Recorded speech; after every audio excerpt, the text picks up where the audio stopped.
How to fix no sound or audio issues on PC. Hi everyone, this is Kate here and welcome back to the channel, and on today's video we will learn how we can fix no sound or audio issues on your Windows 11 PC. So without further delay, let's get started with this video. First of all, you can check your volume and output.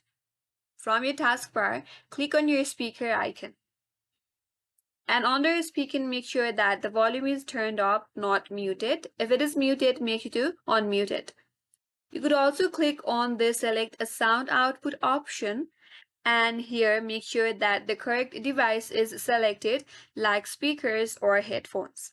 And if that's not your problem, and still if you're having the problem, check for the physical connections. If you're using any wired speakers or headphones, double check the cable connection and make sure that it is plugged in with the correct audio port, usually the green one for the output. You could also try to use another port or device if possible and check if that helps you solve your problem or not.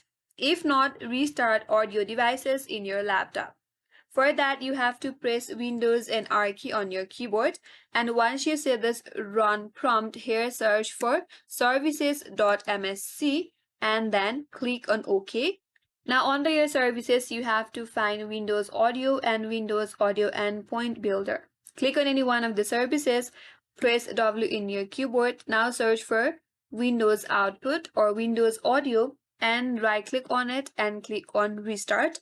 Again, repeat the same steps for Audio Endpoint Builder. Right click, click on Restart and check if that will help you solve your problem or not. If that still does not help you, then update or reinstall your audio drivers. Again, open up Device Manager. You can search for Device Manager through the search bar and open it up in your device. After you open it up, now you can expand the sound, video and game controller if you can find it here. So here it is, expand it out. From here, you have to right click on your audio device. That can be the realtek and or other output device. And you have to right click on it. Click on Update Driver.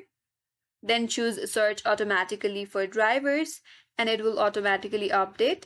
If not, you can uninstall the device driver, restart your PC and it will automatically install back in your device, and that may help you solve your problem. And that's it. That's all for today's video. Hope this video was helpful, and if you're new to our channel, consider subscribing. Thanks for watching and stay tuned for more videos.